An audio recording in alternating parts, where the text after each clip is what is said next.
Hello and welcome to Stories and Lessons. My name is Amy Ebert. I'm your host for today's podcast. Welcome back to the series on all things branding. Today we're diving into a topic that's crucial for anyone looking to make their mark stand out in a sea of mediocrity.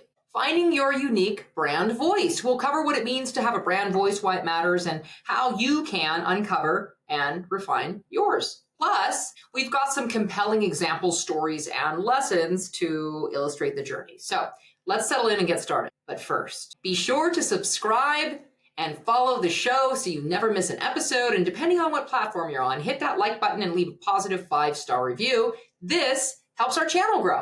All right, let's kick things off with the basics. What exactly is a brand voice?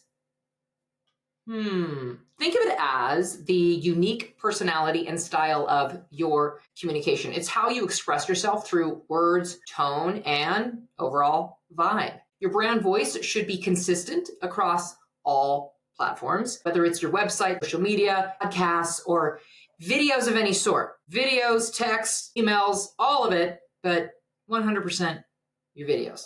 Now, why is that important? Well, think of anything from a smaller family-built, all-natural, locally grown brand to big international brands. Whether it's the big guys like Nike or Apple or your beloved local restaurant, they all have a distinct way of communicating that makes them memorable and relatable. That's what we're aiming for, creating a connection with your audience that's unmistakably you. Now, why is having a unique brand voice such a game changer? It's not just about standing out in a crowded market, although that's a big part of it. Your unique brand voice builds trust, fosters loyalty, and ultimately drives engagement and sales. For example, let's take a look at a real-life case study. Gary Vaynerchuk, Gary V. Gary V's brand voice is energetic, direct, motivational. He uses no-nonsense, actionable advice delivered with a high level of enthusiasm and passion. His tone is often raw and unfiltered, which resonates with entrepreneurs and business enthusiasts. For example, a catchphrase of his, "Stop whining and start hustling."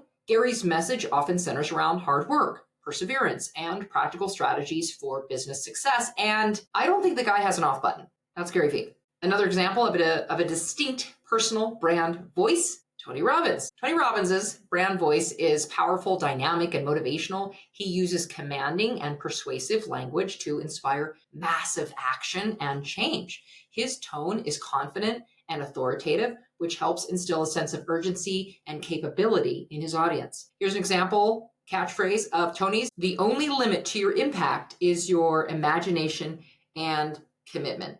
Tony's advice often centers on overcoming limitations and achieving peak performance. These personal brands showcase the effectiveness of having a distinct, authentic voice that connects with their audience on a personal level, helping them build strong, loyal followings. All right, now that we've established the what it is and why it's important, let's get into the how. How do you discover your unique brand voice? That's a good question. And one that it really doesn't happen overnight. But here are a few steps for you to get started.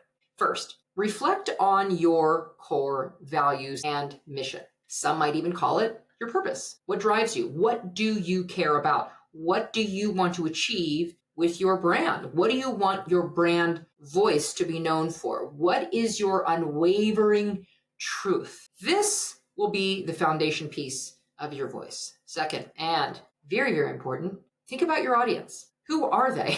What are their needs, their desires, their pain points? What do they really, really, really want? Your voice should speak directly to them, making them feel seen and understood, and that you have the exact remedy that they need to get out of pain and into joy. Third, analyze your own natural communication style. What do I mean by that? Are you more formal or casual, humorous or serious?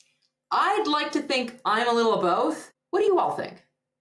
And tell me in the comments, what do you think? And tell me about yourselves. What do you think your style is, your natural communication style? What do you think? I want to know. Friendly or authoritative? Your brand voice should feel authentic and aligned with who you are always. Now that we've gone over some pieces for you to get started, let's bring this to life with a couple more examples. We have Old Spice. Old Spice's brand voice is humorous, quirky, and bold. They use absurdity and over-the-top humor to stand out in the competitive grooming market. Their ads are memorable and entertaining, often featuring unexpected twists and eccentric characters. Here's an example of their tagline: "Smell like a man." This tagline, along with their outrageous commercials, emphasizes masculinity in a funny and exaggerated manner. All right, another brand example, Wendy's, fast food Wendy's. Wendy's brand voice is witty, playful, and a little bit snarky. Their social media presence, particularly on Twitter, is known for its clever comebacks and humorous interactions with followers and competitors. Fun.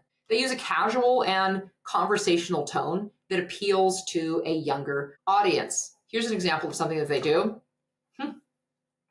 Wendy's Twitter roast sessions, where they humorously respond to followers' tweets, often mocking competitors in a light-hearted manner. How cool is that? They're doing roasts. All right, these brands demonstrate the power of a well-defined brand voice in creating a strong, memorable identity that resonates with their target audience. Tips again for refining your brand voice: consistency. Consistency is key. Make sure your voice is consistent across all platforms and content types. Evolve with your brand.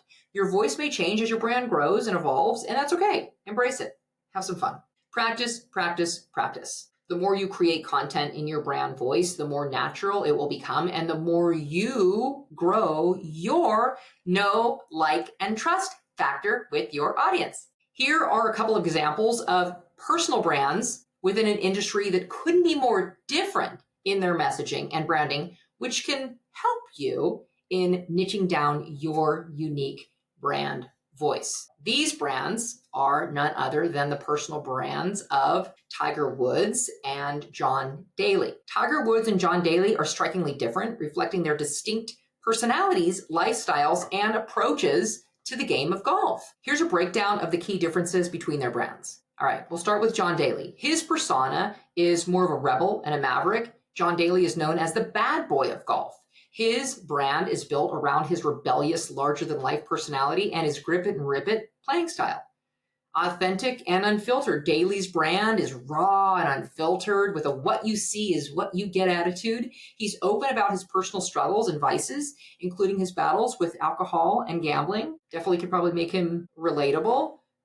Style, flashy and unconventional. Daly's appearance and fashion choices are as bold as his personality. He's often seen in bright, flamboyant clothing, which sets him apart from the more conservatively dressed golfers. He has more of a blue-collar appeal. Daly's everyman image resonates with fans who see him as relatable and approachable, a stark contrast to the polished image of many professional athletes, especially within that sport.